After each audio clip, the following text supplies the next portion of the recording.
Bom dia a todos, sejam bem-vindos à nossa primeira sessão do Sprint nessa manhã gelada de quarta-feira, aqui em São Paulo também essa gelada. Pessoal, hoje a ideia é que a gente converse um pouquinho sobre posicionamento de cloud, de nuvem nos clientes de vocês, introdução à nuvem, quais são os principais benefícios, como que a distribuição se encaixa nesse modelo. Então, eu estou aqui com o Gustavo e o Daniel da AWS e a Beatriz do nosso marketing. Eu sou a Reinara da equipe comercial da Telecine e desejo a vocês uma ótima sessão. Passo a palavra aqui para o Gustavo. Boa, Rei, bom dia para todo mundo. Rei, vou te falar um negócio, sabe o que me lembrou a sua fala? Foi muito bonitinho. Sabe quando a gente tá no cinema, que aí começa todos aqueles anúncios antes do filme? Daquele como a pipoca, saídas de emergência estão ali à esquerda, né? Desliguem o celular. Exato, agora fiquem calmos e aproveitem a sessão. Foi exatamente isso que me veio na cabeça. Essa é a ideia, essa é a ideia. Foi ótimo, mas bom, vamos lá. Obrigado a todo mundo aqui por estar presente. Prazer para quem eu não cheguei ainda a conversar. Eu fiz a apresentação semana passada, mas só capitulando. Meu nome é Gustavo Quinhão, que eu sou responsável por toda a parte de vendas aqui da distribuição dentro da AWS. Aqui comigo também da AWS está o Dani Vicentini, nosso arquiteto de soluções em nuvem, focado no mercado de pequenas e médias empresas. Né? Dani, quer dar um oi? Eu não estou vendo se você está com a câmera, mas só para dar um oi pro pessoal, para ver seu rostinho maravilhoso aqui. Oi, tá meio escuro aqui que eu tô sem o meu kit YouTuber. Bom dia, gente. Então, já muito bem apresentado pelo Gus e pela Revo, estarei aqui com vocês para conversar sobre pré-vendas técnicas, é, mas ao mesmo tempo quero conversar com todos vocês. Estou falando dos vendedores para a gente simplificar a sua jornada aqui de capacitação, beleza? Bem-vindos.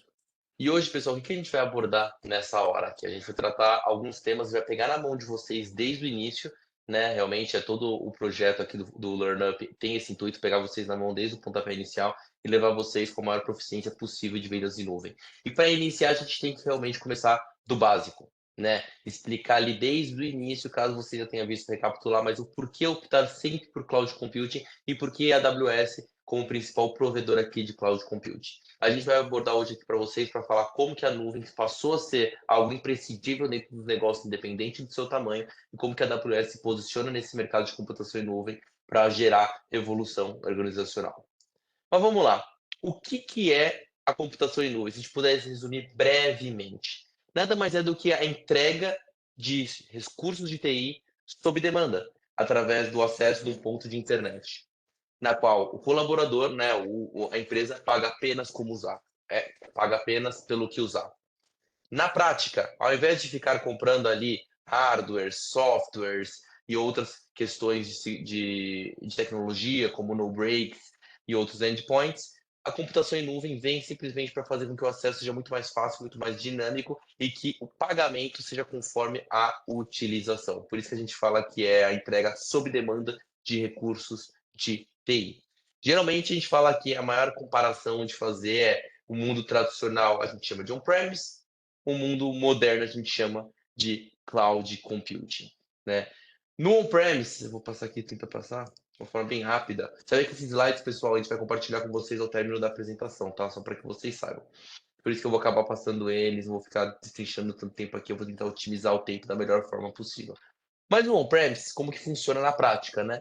Uma empresa precisa comprar recursos de TI, ela geralmente vai ligar num fornecedor, seja direto, seja através de uma revenda, ou seja através de reuso, e vai falar, eu preciso de um servidor com tanto de processamento para que eu vou rodar ali tal imagem do sistema operacional, vou ter um banco de dados, vou ter uma aplicação, eu vou ter o meu servidor de Active Directory e por aí vai. Geralmente, esse servidor ele fica ali dentro da própria organização, ou às vezes até no colocation, e para isso as organizações precisam de salas dedicadas para isso, com uma resfriação própria, com alto gasto de internet, com pessoas para fazer a manutenção dessa sala e garantir a operação de todos os servidores interconectados entre si. Quando a gente extrapola isso para o mundo de cloud computing, a gente tenta onerar, tirar toda essa parte mais de trabalho operacional e entregar também os mesmos recursos, ou vamos dizer assim, ainda melhores em computação em nuvem. Então, quando a gente vai no on-premise, como eu falei, são aquelas caixas pretas de luzinha piscando, geralmente luzinha verde piscando, com um monte de cabo azul conectado. No mundo de cloud computing, as mesmas aplicações, os mesmos armazenamentos, os mesmos bancos de dados que você colocaria no mundo on-premise, você também coloca na computação em nuvem. Só que você consegue colocar através de uma console que você acessa do ponto de internet. O mesmo fabricante que fornece software para o on-premise, ele geralmente oferece software para o mundo de nuvem, né? Se é um fabricante aqui, geralmente a nível global. Então vocês já devem trabalhar com Oracle, com Red Hat, com IBM, simplesmente muitas vezes por aplicações que vão colocar dentro do servidor on-premise. É similar você colocar as mesmas soluções, mas no mundo de nuvem aqui, acessado através do seu Google Chrome, do seu Edge, e simplesmente você consegue fazer a gestão da melhor forma possível, da forma mais otimizada de qualquer lugar do mundo, tá? Então, como que funciona a AWS nessa parte de gestão e gerenciamento, né? Quem é o detentor de todos os hardwares, né? Que é a soma de todos os hardwares, que aí o Dani vai explicar mais para frente, do que soma dos hardwares passa para os seus data centers, soma de data centers, zona de disponibilidade, regiões, por aí vai. Quem que é o dono de tudo isso? Somos nós, a AWS. Quem faz toda a gestão dessa infraestrutura e manutenção dessa infraestrutura? Somos nós, como fabricantes, a AWS. O papel do colaborador nada mais é que fazer o quê? Ele comprar através de uma, abre aspas, assinatura, né, que é o modelo de pagamento por consumo, um espacinho desse servidor nosso, desse hardware nosso, na qual ele acessa através de um ponto de internet. Se fosse resumir de uma forma bem breve, é isso como funciona o mundo do on-premise versus o mundo de nuvem, para quem não conhece até então. Só que a grande realidade, para que vocês saibam, não é que a empresa está 100% on-premise ou está 100% em nuvem. A gente fala que a grande parte das empresas sim estão no on-premise, mas quando elas começam a jornada de nuvem, elas podem ou realmente virar a chave, desligar tudo e virar o que a gente chama de 100% cloud, ou o modelo mais habitual, que é o modelo híbrido, que é quando ela continua com alguns de seus servidores dentro de casa, o que ela achar pertinente ela mantém dentro de casa, mas ela começa a criar o seu ambiente dentro da nuvem e fazer com que esse ambiente nuvem se converse com o que tem hoje dentro de casa. E isso a gente chama de modelo híbrido. Hoje, a gente fala com muita segurança que praticamente todas as empresas que embarcaram, ou 99% das empresas que embarcaram na jornada de cloud, trabalham na modalidade híbrida. Não pegaram e fizeram com que 100% do seu ambiente de tecnologia esteja em cloud. O que é muito importante, porque vocês conseguem posicionar isso para o cliente de vocês, que é uma jornada, e que essa jornada sim vai manter muito do que ele tem dentro de casa, mas aos poucos vai fazendo essa virada para o mundo de cloud. Perfeito? Pessoal, uma coisa que eu não comentei, mas sempre bom lembrar, dúvidas. Alguém perguntou ali se o microfone fica por padrão desabilitado. Eu não estou vendo a segunda tela aqui, mas vocês podem muito bem pegar e levantar a mão ou até escrever no chat. A gente abre o mic aqui caso vocês tenham qualquer dúvida. Legal? Isso, pessoal. Se alguém quiser tirar qualquer dúvida, aproveitem o momento aqui para também expor as dúvidas que vocês têm. Podem escrever no chat ou aqui na parte de perguntas e respostas, ou se quiserem falar e não conseguirem abrir o microfone, avisem que a gente habilita para vocês, tá bom? Ótimo, Rei. Pessoal, o que eu vou entrar agora, né? Você vai ver que são simplesmente similares as duas próximas sessões. São as principais características de computação em nuvem e os principais benefícios. Vocês vão notar que aqui eu vou falar de alguns temas que são temas que sempre estarão em pauta nas discussões com os clientes. São temas que vocês, parceiros, também precisam propor e perguntar como que ele está fazendo isso hoje, porque isso já vai ser o contraponto para dizer que a nuvem consegue proporcionar isso de uma forma mais eficiente. Legal? Quais são os principais pontos, principais características e benefícios da computação em nuvem? A gente inicia por dizer escalabilidade, flexibilidade e eficiência. O que é cada um deles? Quando a gente está falando de escalabilidade, a gente está falando da capacidade de expansão ou redução desses recursos de TI conforme a demanda, permitindo que as empresas possam aumentar e diminuir esses recursos de computação e aí simplesmente paga conforme ele consumir, conforme necessário. No mundo tradicional, a gente vai mostrar um gráfico para vocês refletir isso. Geralmente, você ou está com uma escalabilidade ali, vamos dizer, ou com sobreprovisionamento ou com superprovisionamento para poder tentar atender a demanda. A escalabilidade faz com que a demanda, independente da sua oscilação, a escalabilidade navegue conforme essa oscilação, fazer com que simplesmente vocês sempre estejam 100% otimizados no consumo dos recursos que vocês provisionaram. Outro termo muito relevante aqui quando a gente fala de computação em nuvem, de cloud computing, é a parte de flexibilidade, que também é a capacidade de adaptação desses recursos de TI de uma forma rápida, que é você começar a botar alguns gatilhos dentro do seu ambiente para que caso a demanda aumente e atinja esse gatilho, ele já arme e consiga ter mais flexibilidade e não pare a sua operação. E ao mesmo tempo, quando ele chega numa redução e porventura chega num piso, vamos dizer assim, ative um gatilho e reduza aqui o workload, reduza ali a capacidade da máquina que você acabou por subir. E aí o terceiro ponto aqui é a questão da eficiência. Eficiência é realmente, já comentei anteriormente, a utilização otimizada. Esse termo otimizado é muito importante. Dos recursos de TI, eliminando o que a gente chama de superprovisionamento e reduzindo desperdícios. Né? Então são 3 temas super em alto quando a gente fala. Quando vocês estiverem conversando com os clientes de vocês, pergunta para eles. Legal, hoje o ambiente que você tem, ele está super provisionado? Como que você faz quando você vai comprar o seu hardware? Você tem ali uma análise do quanto que vai consumir a demanda desse hardware e você coloca a sua barriga em cima? Como que você faz, como você faz escalabilidade? Como que você consegue ativar ali e provisionar novos workloads no seu ambiente atual se necessário? Como que você consegue acompanhar a demanda com seus servidores atuais? Além disso, o que é muito importante quando a gente fala de características aqui de nuvem? A gente fala de elasticidade, segurança e disponibilidade. Elasticidade nada mais é muito similar ao que eu mencionei sobre a escalabilidade. Mas a elasticidade é você ajustar e colocar ali dentro desses gatilhos automação embarcada. Então, de uma forma automática, você consegue aumentar e reduzir os recursos, seja da forma vertical, seja da forma horizontal de TI que você coloca dentro do ambiente do cliente de vocês. Segurança. Aqui a segurança tem 2 vertentes de negócio. Uma é a segurança do servidor, do hardware, que isso muito gerido por nós aqui na AWS, a gente tem camadas e camadas e camadas de segurança para poder acessar um dos nossos hardwares, um dos nossos data centers, dos nossos servidores, né? Só para que vocês saibam, nós como funcionários não nem sabemos onde fica uma das regiões, as regiões aqui da AWS, pouca gente sabe, porque isso é a segurança do hardware em si, mas também a gente fala de segurança em cima do ambiente que você sobe lá dentro, que vocês parceiros sobem em prol do cliente de vocês. Aqui a gente está falando de simplesmente colocar desde soluções de segurança mais simples, como um segundo fator de autenticação, né?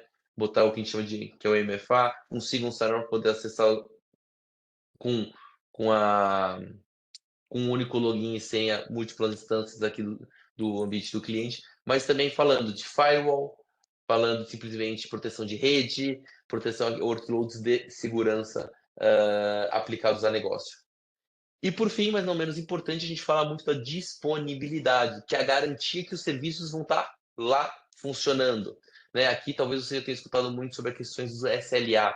SLA é o tempo de atividade, vamos dizer, o tempo que um workload fica ativo. Nós aqui, com a nossa capacidade, com a parte de redundância que a gente tem, a gente garante que simplesmente grande parte dos nossos serviços ficam apenas horas indisponíveis dentro do ano, e alguns deles até minutos. Então, quando a gente fala de TI em nuvem, é você ter simplesmente os workloads da sua empresa sempre ativos, sempre funcionando. Aquele famoso minha operação parou, meu website caiu, dificilmente isso acontece quando você vai no mundo de nuvem. Quando a gente entra nos benefícios, nada é muito diferente do que a gente comentou relacionado às características. A gente fala de agilidade, a gente fala de redução de custos, a gente fala de presença global, elasticidade e inovação. Vou abordar algum deles. Presença global.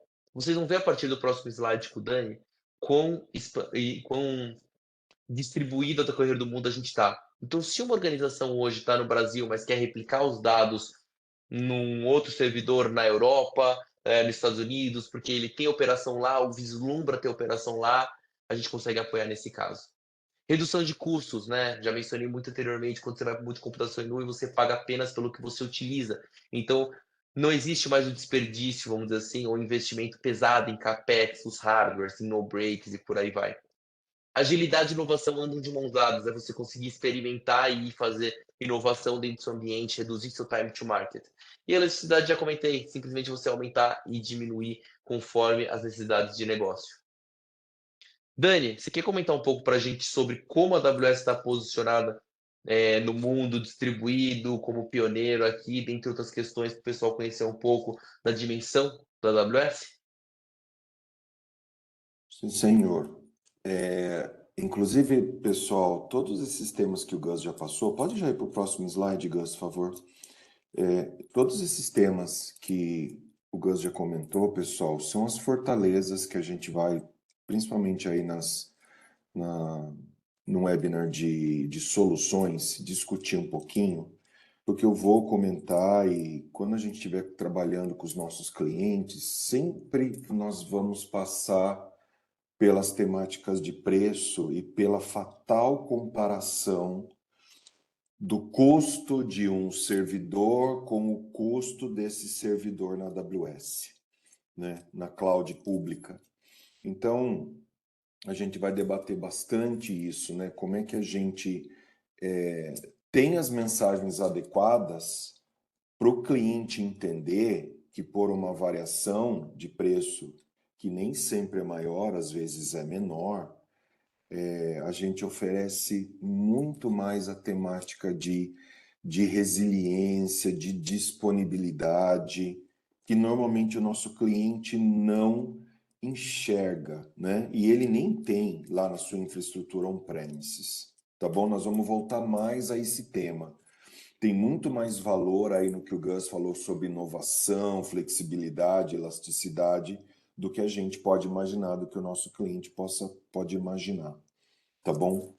Olha aqui nesse slide, quando a gente fala da infraestrutura AWS, muito rapidamente aqui para vocês não perderem o fio, né?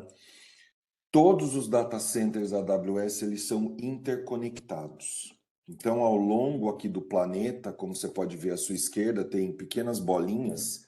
Cada bolinha, ela é uma região.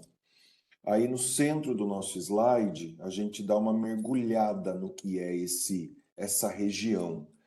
Primeiro, que todas as regiões, elas são interconectadas por um super backbone, tá? Então, a gente já começa a falar de resiliência aí de saída, tá? Então, uma região, ela é interconectada com todas as outras regiões no planeta. E vocês também vão ver outra coisa, né? A região também é uma localidade física. Então, aqui no Brasil, você pode ver que tem uma bolinha ali no mapa. A gente tem a região São Paulo. Então, a região São Paulo, ela tá interconectada a todos os outros data centers AWS. E ainda assim, se vocês olharem, dando mais um mergulho nela, a gente tem em São Paulo outros 3 do que a gente chama de zonas de disponibilidade, ou AZ do inglês, né? É muito mais comum a gente falar AZ. Cada AZ é um data center individual. O que isso significa? Tem a sua infraestrutura de servidores, de rede, de armazenamento, de conectividade, de ar-condicionado, energia, prédios. Eles são completamente isolados, né, em termos de físicos, vamos dizer assim, de uns de outros. Então, só para vocês terem uma ideia, quando eu estou salvando uma informação na AWS, tá? Em alguns casos, como um serviço de armazenamento de dados, uma cópia do data center já vai sendo replicada para outros data centers. Inclusive, a distância entre eles ela é desenhada para que a gente tenha essa cópia instantânea, vamos dizer assim. Então, quando a gente e vamos voltar a discutir um pouquinho isso, né, junto aqui das nossas soluções. Então, quando eu estou armazenando algo na AWS, eu estou colocando numa região que tem de 2 a 3 zonas de disponibilidade, que está conectado num backbone internacional. Então, significa que o nível de resistência, de durabilidade, de resiliência, ela é enorme, né, comparado com a infraestrutura on-premises. E a gente vai articular bastante essas mensagens aqui ao longo dos nossos bate-papos, tá? Então, estar na cloud não é só estar na cloud. Tem todo um arcabouço ali de infraestrutura para garantir esse dado que a gente vai fornecer para os nossos usuários mediante ainda consumo. Olha que interessante. tá bom? Vamos passar para o slide aqui, acho que tem mais algumas coisinhas para eu comentar, né, Gus? Tem, né? Vamos lá. Falei um pouquinho, né, da nossa infraestrutura, queria dar uns destaques, né, como vocês podem ver aí. A AWS foi a primeira, né, empresa a criar o conceito de data center como vocês conhecem aí, que vocês viram, desde 2016. Então, a gente já chegou à maioridade, são 18 milhões de clientes, de todos os tipos e tamanhos. Vocês já sabem agora o que é uma região, né? Neste momento, nós temos 33. Né? Então, lembre-se, cada região tem 2 ou mais zonas de disponibilidade, então aí nós temos mais de 100 data centers, tá bom? Nós temos aí inúmeros recursos de segurança para os nossos clientes que têm essa preocupação de segurança se eu vou colocar na cloud. Vamos falar mais adiante, né, nas ofertas sobre os nossos serviços. Então, a gente não tem só infraestrutura em cloud, a gente evoluiu também para serviços em cloud. Logo mais a gente vai entender.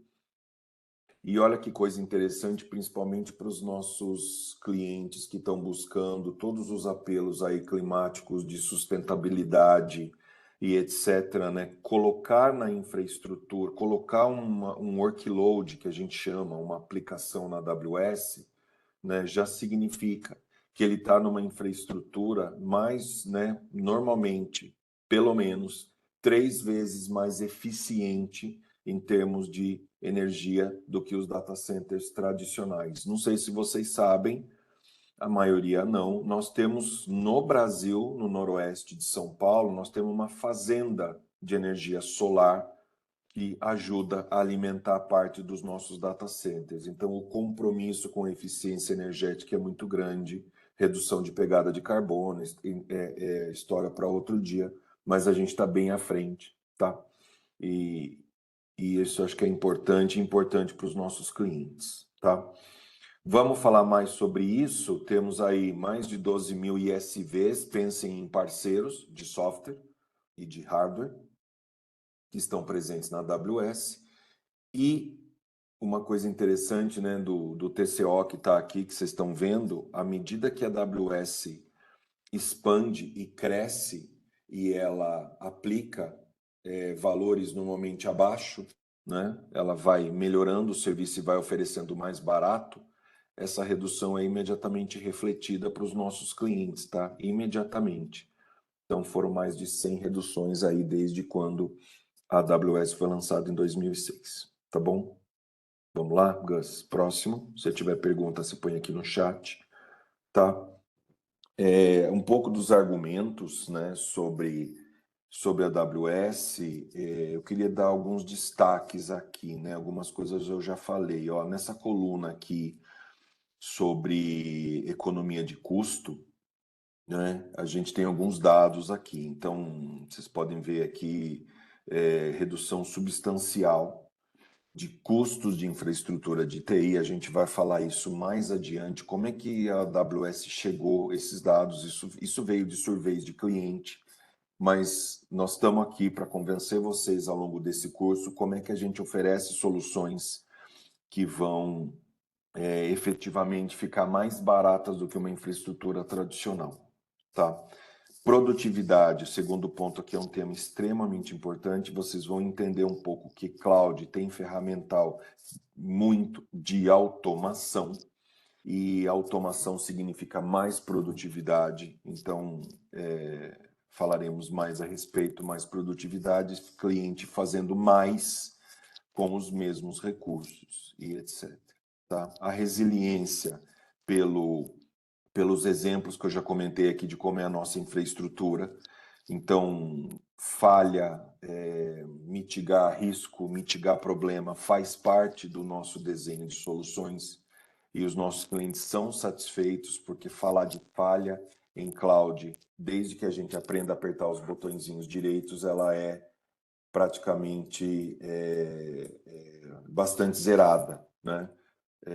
Salvo um projeto aí, talvez a gente dê uma escorregada na casca de banana. Vamos falar bastante sobre isso, mas a resiliência é um dos pontos mais fortes quando a gente está falando de colocar infraestrutura em cloud, tá bom? A agilidade, como a gente falou, e o exemplo até que o Gus deu, que a gente chama da infraestrutura global, é aquela história, eu preciso testar uma aplicação, eu estou crescendo para um outro país ou para um outro estado, ou em nome de usuários, a gente provisiona isso e resolve em questão de horas ou de dias, né?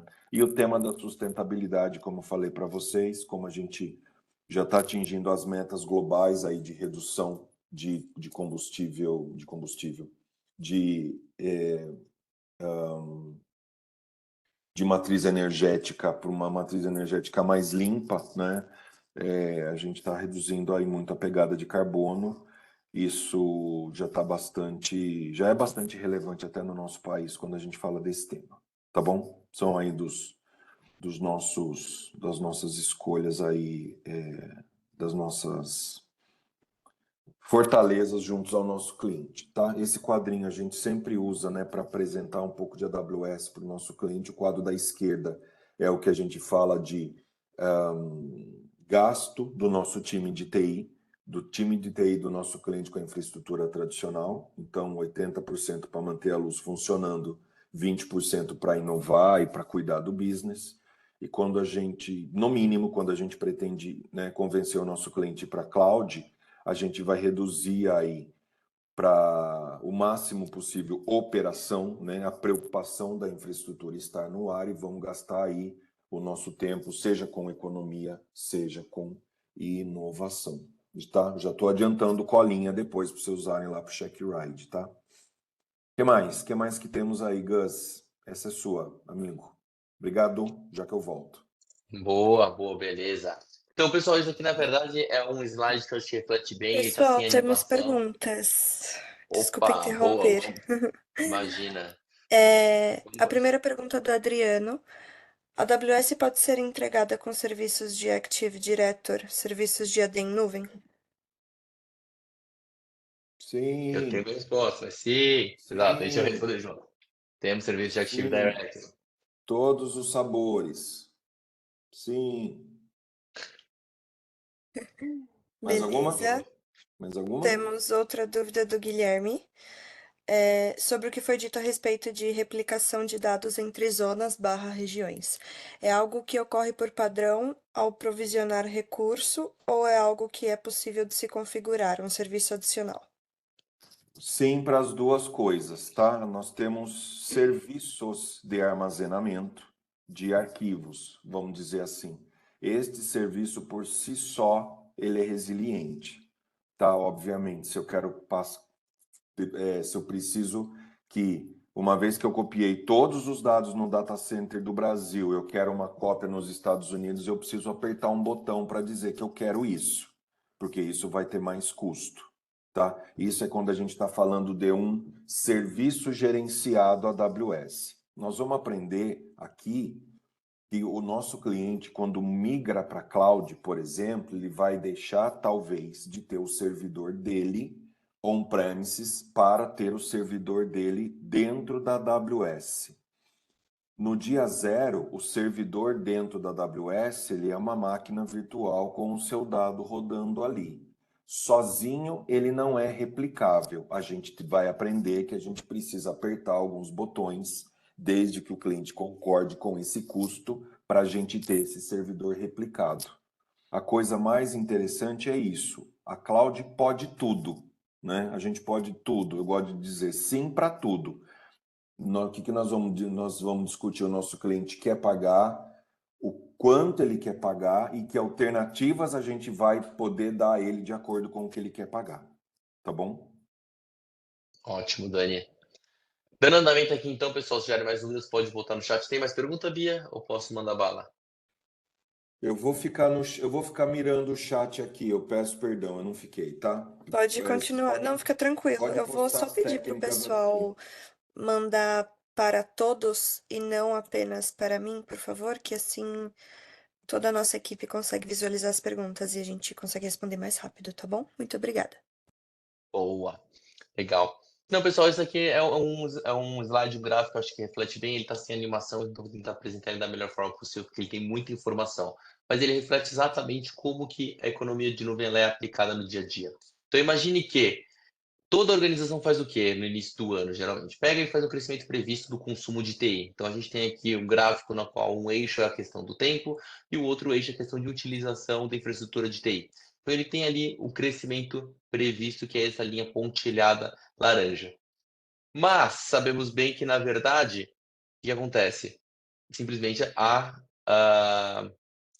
como posso dizer, a gente não consegue endereçar 100% do nosso crescimento previsto, a demanda geralmente oscila. E como que a infraestrutura tradicional de hardware é feita? Geralmente, entendendo esse crescimento previsto, faz o quê? Compra hardware, e hardware tem um limite, né, de utilização, né? Então, 100% aqui, bateu ali uma utilização, compra mais um hardware, bateu a utilização, compra mais um hardware, que é essa linha azul aqui que vocês estão vendo. Acredita-se que assim ela vai conseguir endereçar e está sempre atendendo a necessidade da infraestrutura de TI. Mas a gente sabe bem que, na verdade, a demanda não anda conforme a música toca, não anda exatamente conforme o crescimento previsto. Que aí essa linha verde reflete bem. Ela tem as devidas oscilações, com picos e vales. Picos e vales, dependendo da situação. Né? Imagina uma organização, por exemplo, que trabalha com um e-commerce, que porventura tem Dia das Mães, tem Black Friday, tem Dia dos Namorados, que geralmente são meses de pico de consumo, né? Mas os demais meses, às vezes, tem vales de consumo, não precisa utilizar. Imagine que ele esteja no on-premise, eles vão ter que sempre ter a infraestrutura de TI para aguentar o pico sempre, independente se nos outros meses atinge esse pico ou não. Então a demanda real ela oscila, como eu comentei, picos e vales, picos e vales, picos e vales. Com a infraestrutura atual de TI, essa linha azul, cada vez que atinge, vamos dizer assim, o que acredita no crescimento previsto, compra novo hardware. E a nuvem, onde entra? A nuvem entra com essa linha amarela aqui exatamente para atender e se endereçar aos picos e vales da demanda real. Então, nesse momento, ela se adequa à real necessidade do consumo naquele tempo, naquele período específico, fazendo com que simplesmente o cliente não pague mais do que deveria e nem simplesmente pague menos do que deveria também, né? No caso, ele paga exatamente conforme a música toca. Essa é a parte importante. Eu já vejo aqui essa pergunta aqui, Fábio. Eu vi que você botou aqui um negócio interessante ou não sei se foi uma pergunta ou um comentário, eu já leio, tá bom? Perfeito. Então vou terminar aqui. Pontos interessantes. Ah, foi comentário? Eu já leio aqui então. Pontos interessantes aqui também a se mencionar. Geralmente, quando ele está no hardware físico, vai ter o vale aqui, isso é um desperdício de dinheiro. Ele vai ter um hardware lá que vai estar consumindo 20% da sua capacidade, 15% da sua capacidade, mas o cliente já pagou por 100% delas. E vão ter certos momentos, que são os picos aqui, que o hardware não vai aguentar. A demanda vai ser maior do que o hardware aguenta. E o que acontece? Ou ele está perdendo ali um custo de oportunidade, ou simplesmente, ou ele vai dar ter uma oportunidade perdida, ou o ambiente dele vai parar, ou alguma outra coisa relacionada a não conseguir entregar com a melhor performance possível. Então, eu vou tentar encontrar para vocês este gráfico aqui com a animação para vocês entenderem, mas eu acho que ele é um gráfico crucial que difere a utilização do ambiente on-premises na compra e aquisição de hardwares versus na parte de consumo em nuvem. Vou ler aqui para todo mundo, Fábio, o teu exemplo. Olha, um exemplo interessante são os picos diários, como o caso do iFood, ou que é pico dentro de um certo horário que a gente nota a mágica do crescimento horizontal. Exatamente, iFood é um exemplo emblemático nisso. Almoço, janta, simplesmente você vê picos ali de consumo da infraestrutura de TI do iFood, né? Enquanto no horário período da tarde ou até propriamente de madrugada não tem esse pico e vale. É um ótimo exemplo aqui, Fábio. Obrigado por contribuir. Legal. Deixa eu tirar agora o laser point aqui, pessoal, um minutinho. E aí, para a gente dar andamento, certo?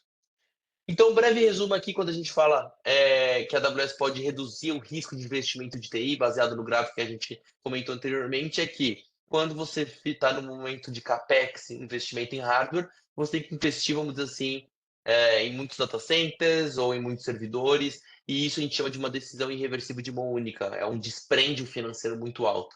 Enquanto você vai para o mundo de nuvem, que a gente chama de mundo de OPEX, você simplesmente consegue pegar e ligar e desligar, pagar e parar de pagar conforme a sua necessidade, que a gente chama de vias de decisões de mão dupla, certo? Falamos bastante de preço aqui, como que funciona nessa parte de custos. Mas no dia a dia, o que oferecer quando a gente fala de preço? A gente hoje possui 3 modelos de precificação aqui, né? Que o Dani sabe melhor do que ninguém como explicar. Dani, quer detalhar aqui para o time exatamente diferenças entre o on-demand, os saving plans e as nossas licenças de spot?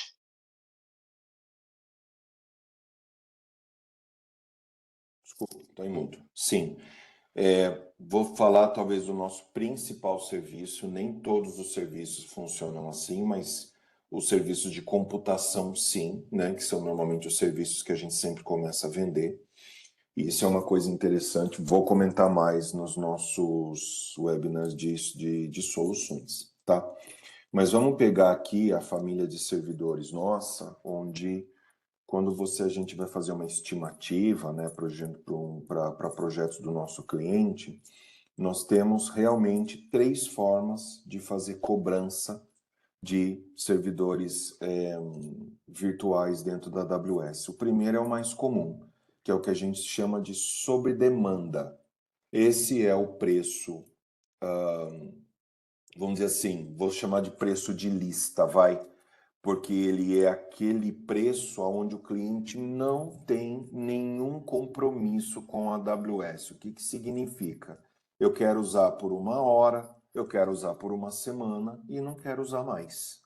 Eu, cliente, vou usar pelo tempo que eu quiser. Então, a gente tem um valor para isso que a gente chama de preço sobre demanda, tá? E aí, só um pouquinho para ficar claro.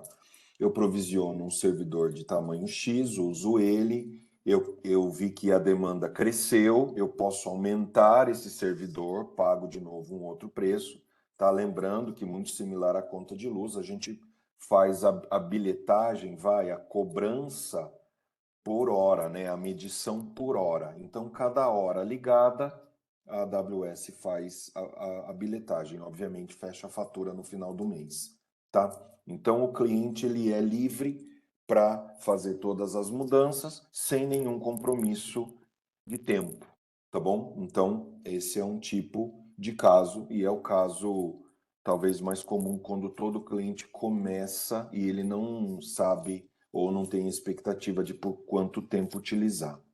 Na sequência, vem as coisas mais interessantes quando a gente está desenvolvendo aí bons projetos dentro dos nossos clientes, que são os famosos saving plans, ou planos econômicos. Eu sei que eu vou utilizar a tecnologia por pelo menos 1 ano, ou por pelo menos 3 anos. O cliente faz um compromisso com a AWS. Então, eu quero utilizar esse parque de servidores por 1 ano. Então, quando existe um compromisso, a AWS oferece aí economias que podem chegar a 72% do preço de lista, do preço on demand. Tudo bem? Como é que ela pode pagar também? Da forma que o cliente achar mais importante, ou upfront ou mensal, só que nesse caso aí com essa economia que eu já conversei, porque existe o compromisso, tá? De utilizar por 1 ou por 3 anos, tá bom? E o terceiro caso, que é uma inovação recente, já não tão recente assim, que é o que a gente chama de preço spot, ou vamos dizer assim, é um preço leiloado. O que que significa esse último caso? A AWS empresta para o cliente uma instância, né, um servidor, de acordo com a sua disponibilidade por um precinho muito camarada, na ordem de 90% de desconto, tá? Qual que é a sacada aqui? É recurso que está livre, disponível, alocado e não em uso. Então, a AWS, por meio de um leilão, que você define o quanto que você quer pagar, né? Você, o cliente, né? Ele consegue utilizar esse recurso. Qual é a pegada aqui? É que a AWS pode a qualquer momento. Aí o compromisso, amigos, olha que engraçado, não é da AWS. O que que significa? Ela pode pegar essa instância de volta a qualquer momento. Então, aonde faz muito sentido esse modelo? Aplicações que podem parar. Não é uma aplicação crítica de cliente, tá? Exemplo prático. Sou da área de educação, sou um físico, quero rodar um batch ali, uma aplicação que precisa fazer um cálculo, e esse cálculo pode demorar meses, porque eu estou fazendo ali um mega trabalho de, não sei, aprendizagem de máquina. Eu posso, então, ter uma instância desse tipo, mas não tenho o compromisso da AWS. O que significa? Se num dado momento ela precisar da máquina, do servidor de volta, ela pega. O trabalho do cliente é estacionado e volta assim que esse recurso ficar disponível de novo. Tá bom? Não é exatamente o que nós vamos fazer de projetos nos nossos clientes, mas saibam que isso existe e às vezes é uma boa forma de começar para os nossos clientes que querem conhecer só, pilotar, testar a AWS. Tá bom? Se a gente seguir, acho que tem mais detalhes aí. No mundo real, a gente pode fazer isso, né? É a combinação. O que significa isso na prática, Daniel? Exemplo prático.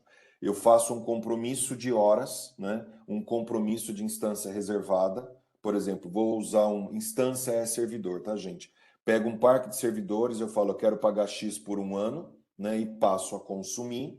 Então, o que significa? Eventualmente, se eu gastar mais do que o meu compromisso combinado, o compromisso combinado, a AWS vai cobrar o que já está combinado, e os picos, os adicionais no tempo, eu vou pagar, por exemplo, o preço de lista, né? Ou preço on demand, como a gente chama. Tá bom? E, eventualmente, posso ainda querer ter casos onde eu posso usar as instâncias spot, então, para algumas aplicações, tá? Então, o que a gente vai aprender aqui muito e discutir com o time de pré-venda é como é que a gente desenha os melhores projetos para a gente ajudar o nosso cliente a ter um bom projeto num custo adequado, tá bom? No próximo quadro, pode trocar aí, a gente tem, eu vou conversar mais, não vou me ater aqui, a gente tem diferentes planos econômicos, tá? Porque nós temos diferentes tipos de servidores na AWS. Então, à direita, eu posso fazer uma reserva de um tipo de instância, na esquerda, eu posso fazer uma reserva mais ampla, uma família de servidores, todo um parque de servidores. Então, obviamente, o nosso time de pré-vendas aqui vai aprender quando usar o que para facilitar a nossa vida e nos ajudar a fechar os negócios junto com a AWS, tá bom? Não sei se tem algo mais, acho que eu já acabei aqui. Tem um detalhamento, vou deixar, Gus, para as nossas sessões mais práticas, tá? Mas vocês podem ver aí que nós vamos conhecer que eu tenho pontos positivos e negativos aí de acordo com o plano, de acordo com o tipo de instância, mas é importantíssimo que o nosso time de pré-venda venha conhecer, porque isso vai fazer toda a diferença quando a gente vai fazer uma estimativa de projeto. E só um detalhe, né? Por que a gente faz estimativa, gente, e não cotação, se vocês me permitem a diferença? Porque é nuvem, lembra? O cliente pode usar mais. Então a gente sempre fala estimativa. Se ele usar mais, paga mais. Se ele usar menos, eventualmente, possivelmente, ele paga menos. Tá bom? Não se paga menos quando, por exemplo, eu faço um compromisso de instância reservada, tá, gente? Eu fiz o compromisso, eu preciso pagar, tá bom? Pode seguir, Gus, para o último slide aí, tá? Então, só para fechar, acho que esse é o último meu. Quando a gente fala de serviços, a gente evoluiu, tá? Então, a gente não tem só infraestrutura, né? A gente tem também serviços, como vocês podem estar vendo ali, vou dar alguns destaques, tá? Gestão e governança, serviço de analytics, serviços de banco de dados. Eu vou explicar a diferença do que é um serviço de banco de dados e um servidor de banco de dados, mobilidade, IoT. Então, para todo tipo de caso que depende de uma infraestrutura de back-end, a gente tem a oportunidade de posicionar a AWS, tá bom? É isso, penso. Beleza, Dani. Obrigado por todo esse panorama geral. Pessoal, a gente ainda tem outros dois temas para tratar aqui com vocês hoje, tá? Tava até conversando em paralelo com o time aqui da Decine, que a gente acredita que talvez não consigamos, né, cobrir os dois. Então eu vou passar muito brevemente e respeitar o horário aqui do meio-dia, porque todo mundo tem fome, inclusive eu, para falar o que é o SMB, que é o mercado de pequenas e médias empresas aqui da AWS. E aí, Rei, a parte, eu acho que da distribuição do Telecines, a gente pode iniciar a próxima semana, talvez, comentando um pouquinho sobre isso. Pode ser? Isso, a gente remaneja, pessoal, para respeitar o tempo de vocês, não se preocupem, mas é uma parte importante também como posicionar a Telecine que sempre nesse ecossistema todo. Então a gente encaixa em alguma outra sessão e avisa vocês, tá bom? Só Boa. para, antes de fechar, o Dani respondeu a pergunta do José, mas acho que nem todos viram. Então, só para compartilhar aqui, o José Maurício perguntou se existe comunicação entre a AWS e aplicações Microsoft. Ele deu exemplo aqui do Office, Teams, etc. Eu respondi que sim, se o... Já esqueci o nome, que eu sou velho. Se o José Maurício quis dizer, eu quero ter uma estação de trabalho em nuvem, onde eu posso rodar todas as aplicações Office e Microsoft, sim, tá? Esse foi o meu entendimento, José. Agora, se você quis dizer, por exemplo, eu quero rodar na AWS servidores Windows, a gente faz isso desde sempre, tá bom? Se você tiver alguma coisa mais específica que você queira saber, põe aqui no chat. Obrigado. Boa. Pessoal, dando andamento aqui, é sempre bom recapitular o que é o SMB. Né? Por que a gente faz o treinamento voltado para pequenas e médias empresas do mercado brasileiro? Por que a gente não faz um treinamento, por exemplo, para como vender na Petrobras, para como vender no Bradesco? Porque a gente sabe que simplesmente grande parte da maioria das empresas do mercado brasileiro hoje são empresas do mercado de pequenas e médias empresas. Tem um estudo, né, e o que eu acho muito interessante, né, cada fabricante, cada distribuidor, cada parceiro tem a sua nomenclatura, o seu divisor de águas que dita uma empresa ser enterprise ou ser SMB, tá? Então a gente tentou trazer aqui, através de um estudo do Portal da Indústria, como casar o que é um SMB para o mercado brasileiro versus o que é o SMB para a AWS. Hoje, o Portal da Indústria ele define em 4 categorias as empresas no Brasil. A microempresa, cujo faturamento não ultrapassa os 360 mil e emprega até 9 pessoas. A pequena empresa, que é a empresa cujo faturamento anual não ultrapassa 4,8 milhões de reais e emprega ali de 10 a 49 pessoas, e dependendo do mercado, até 99 pessoas. A empresa de médio porte, que é aquela empresa que não ultrapassa os 300 milhões de faturamento anual. E a grande empresa, cujo faturamento é acima dos 300 milhões. O que a gente começou a tentar entender? Que dentre essa esfera, essa quantidade de empresas, hoje no Brasil, né, tem cerca de 20 milhões de CNPJs ativos. Desses 20 milhões, sua grande maioria realmente é a microempresa, mas existe ainda uma vasta oportunidade em pequenas, médias e grandes empresas. Né? Porque a gente sabe que quanto maior o faturamento da empresa, maior o despende financeiro, ou deveria ser o maior despende financeiro em tecnologia para poder o crescimento organizacional, certo? Tentando trazer para a AWS, a gente fala que a gente só excluiria aqui as empresas de grande porte. Tá? Para que vocês saibam o que a gente fala que é uma empresa SMB para a AWS.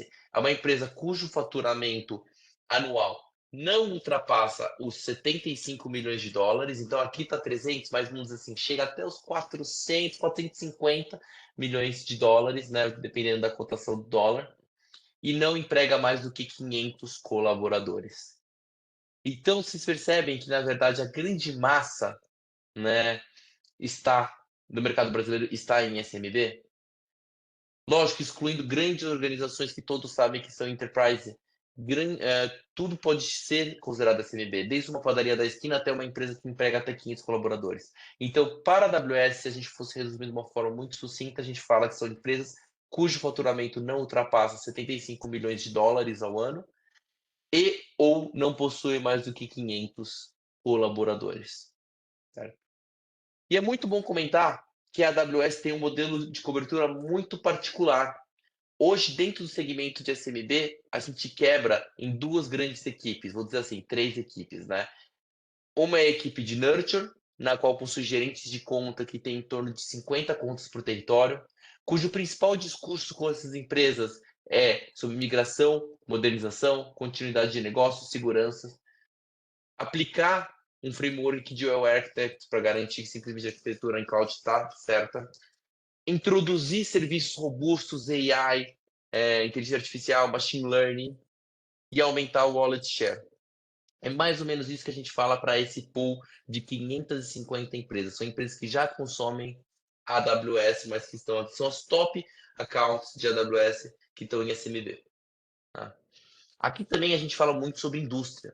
Por serem empresas um pouco mais maduras em cloud, a gente começa a introduzir um pouco de discurso de inovação para a indústria na qual ela pertence. Certo? Na parte direita aqui desse slide, vocês vão ver o nosso segundo grande motion, que é de acquisition, que a gente parte em duas grandes categorias. O que a gente chama de acquisition named, que são simplesmente 850 contas, cada gerente de conta tem em torno de 170 contas por território. São clientes que já às vezes possuem consumo aqui de AWS, mas a gente ainda conversa com eles alguns workloads de entrada, né? Então a gente fala ali de ter o primeiro backup, o primeiro S3, o primeiro RDS, banco de dados, seu primeiro VDI na nuvem, sua primeira grande migração para a nuvem, mas ele já tem uma maturidade um pouquinho maior que permite com que falamos de melhor performance, melhor disponibilidade e alguns workloads um pouco mais robustos. Essas contas geralmente também já são contas penetradas, já são contas que já possuem o consumo, então o nosso grande papel aqui nessas 850 contas é aumentar o ticket médio de quem já é consumidor AWS. E toda a massa, né, aqui vocês veem composto por 82 mil contas, é muito mais do que isso, 82 mil contas são 82 mil contas registradas no nosso Salesforce, é o que a gente chama de Acquisition Volume. Cada gerente de conta tem em torno de 4.500 contas em seu território, na qual ele divide entre as maiores 250 e o resto, o volume. E aqui, grande parte dos clientes não tem nada de AWS. Então aqui a gente tem que ser muito cirúrgico e ensinar os clientes a como consumir nuvem a partir dos workloads mais básicos, da primeira máquina virtual, do primeiro banco de dados, da primeira solução de backup. Tá?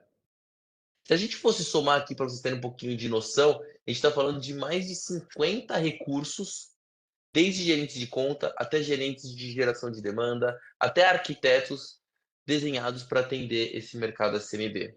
Isso são pessoas com crachá AWS. E o papel deles é também se conectar com vocês, parceiros, porque o grande objetivo é que todas as contas deles tenham parceiro embarcado. É uma métrica que a gente fala de partner attach. Só que a gente sabe que a SMB tem alguns desafios, tanto o desafio de parceiro, quanto o desafio dos gerentes de conta, quanto os desafios de cliente. Se a gente pudesse elencar os 3 principais desafios, seriam o quê? Seriam que simplesmente os clientes não conseguem se expressar, não conseguem ter clareza nas suas dores, nas suas necessidades. Então, vocês, como parceiros aqui, precisam conhecer muito bem os discursos de vendas para quando vocês estiverem ouvindo o que o cliente de vocês está propondo, está buscando, você já consegue balizar um pouquinho mais do que vender. Além disso, a gente é um play de volume, é um play que simplesmente a gente precisa vender mais e mais para mais clientes. Então, criação de modelos e ofertas replicáveis é uma coisa que a gente acredita que é um desafio que a gente precisa de vocês para poder fazer. A gente quer que simplesmente vocês possam ser parceiros para vender para 15, 20, 30 clientes o mesmo pacotinho de ofertas rápidas, ágeis, que em menos de 2 semanas vocês consigam vender para o cliente de vocês.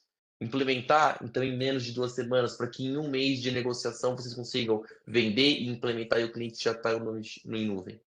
E a gente fala muito da rapidez do envio das propostas. Lembra que muitas vezes o cliente SMB, o cara não é apenas o gerente de TI. Ele tem N outras funções. E simplesmente quando vocês conversam com eles e demora para atendê-lo, para enviar uma proposta, vão surgindo outras necessidades e a partir de então a gente perde a gente perde ali a prioridade no nosso cliente. Então, ser rápido no envio da proposta e no atendimento vai fazer com que sempre vocês sejam o top of mind aqui do cliente do SMB. Perfeito? E por fim, mas não menos importante, tentar cobrir aqui realmente em 2 minutos e aí a parte de distribuição de pasta para a próxima semana, um breve resumo do que a gente comentou hoje, né? Como se fosse ali as cartilhas, o post-it do que a gente falou. A gente iniciou o nosso papo falando sobre infraestrutura AWS comparativo de on-premise versus cloud. Entendemos ali o que a computação em nuvem ajuda, né, na parte de manutenção, escalabilidade, elasticidade, segurança e por aí vai. Falamos que o mundo de cloud faz com que simplesmente não exista necessidade de subutilização ou superprovisionamento, né, diferentes de CAPEX e OPEX. Falamos sobre os nossos modelos aqui de vendas em nuvem, on-premise, saving plans e as licenças spot, como que a AWS está posicionada nesse mundo e como que funciona o mercado de SMB, que é praticamente 99% do mercado brasileiro e como ele está dividido hoje entre gerentes de conta e inside sales da AWS. Certo? Pessoal, de uma forma geral, para a primeira sessão, a gente acredita que foi bastante coisa que a gente quis trazer aqui para vocês. A Bia estava criando aqui os grupos de WhatsApp que a gente já viu, então a gente vai fechar essa apresentação, salvar em PDF e mandar para vocês aqui. Eu vi que teve um tema super relevante que acabaram de comentar sobre a parte de fechamento aqui de proposta, ó, enviar a proposta rapidamente é um desafio e o que ajuda muito no time do fechamento não dá pra perder o time. Concordo plenamente. Só para que você saiba, Guilherme, se tudo der certo, eu estou implorando muito para isso. A gente realmente está tentando criar algum modelo um pouquinho mais escalável, utilizando AI generativa para fornecer para vocês, parceiros, acoplarem durante as reuniões e simplesmente ter ali um detalhamento melhor do que foi a reunião e isso facilitar muito a parte de cotação de vocês. A gente sabe que às vezes o Dani, durante as sessões, vai falar ali muito sobre calculadora e estimativa de preços. A gente sabe que às vezes mensurar na calculadora não é tão fácil, então a gente está pensando em modelos utilizando o GenAI para facilitar esse grande desafio e reduzir o timing, tá, Guilherme? A gente sabe que isso é extremamente necessário. Eu queria comentar também, Guilherme e Gus, que a gente vai falar um pouco dos pacotes, né? Que a gente vem pensado, que é uma técnica, né? Às vezes o cliente quer cotação para ter ideia de preço. Então, vocês usarem a prática de terem propostas técnicas semi-prontas das coisas mais básicas, né? Que não são tão básicas assim, vocês vão entender, mas das infraestruturas como o pacote, como a gente vai falar, pode ser um auxiliar para não deixar o cliente na mão e ganhar tempo até que a coisa seja mais, talvez, elaborada e o projeto precise ser mais abraçado, né? É um tipo de prática que faz sentido, né, Gus? Que uma coisa que a gente aprendeu, o nosso cliente tradicional ele está acostumado e na qual ele vai falar quanto custa. Em cloud não é assim, mas também a gente não. Eu sou muito. O Gus sabe, eu não gosto do veja bem, mas eu posso falar: olha, uma ideia de preço é essa daqui, para que a gente possa dar continuidade e ter a segunda reunião. Isso é muito importante, né? O veja bem não tem espaço no SMB. A gente tem que dar alguma resposta, algum tipo de proposta, né? Exato. Exatamente. Inclusive, pessoal, a nossa próxima sessão vai ser justamente sobre isso, sobre as ofertas. Eu sei que está como técnico no convite, mas eu reforço que é importante que a equipe toda de vocês participe da próxima sessão, porque ainda que a gente fale de solução, a ideia é trazer esse tema de uma maneira mais clara, de uma maneira mais que possa comunicar com o cliente final que a gente está falando aqui, que é SMB. Tá bom? Então, fica o convite para todo mundo aí que quiser, tiver disponibilidade, independente se é técnico ou comercial, para participar da próxima sessão, tá bom? Não vai ser técnico, gente. Eu vou falar de algumas coisas, mas vai ser legal. É para todos. Para todo Aí a gente mundo. pode falar um pouco da sugestão do catálogo, para a gente começar a ter boas conversas e vocês entenderem um pouquinho. A gente deu uma traduzida, né, em tudo que a gente chama de serviços AWS para serviços para os nossos times de vendas. O convite é para os dois. É convite não, convocação. Beleza? Boa, é isso mesmo, pessoal. Alguém tem mais alguma dúvida, pessoal, que queira compartilhar com a gente no chat, aqui no microfone? Senão a gente pode ir encerrando. Intimação, melhor falando, é isso mesmo, Roberto. Próxima sessão teremos Eu todos não sei aqui. a diferença de intimação para convocação. Não é igual? Não é a mesma coisa? Um só é mais forte que o outro, mas é a mesma coisa, É, não é? Eu vejo da seguinte forma: convocação para a seleção brasileira é bonitinho, é lindo, maravilhoso. Intimação para ir para o fórum, para um processo, aí dá medo. Intimação acho que dá um pouco do tom de medo. Então é uma convocação, gente, não é Aí, ó. uma intimação, tá bom? Intimação, lembra do Xandão, ó, viu? Ó, dá medo. Não fui só eu. Abraço, gente, boa, boa pessoal. Muito Valeu, pessoal. Bom obrigada, esse fim de viu? semana. semana. Assim que estivermos no Zap, nos falemos pelo Zap, tá? A ideia do Zap é grupinho mesmo, tá? Fofocar, tá bom? Mandar figurinha. Também. É isso aí, pessoal. Se alguém não tiver ainda se inscrito com o celular, por favor, coloque lá, tá bom, no link para a gente incluir vocês no WhatsApp. Bom dia, pessoal, e nos vemos na próxima sessão. Valeu. Tchau.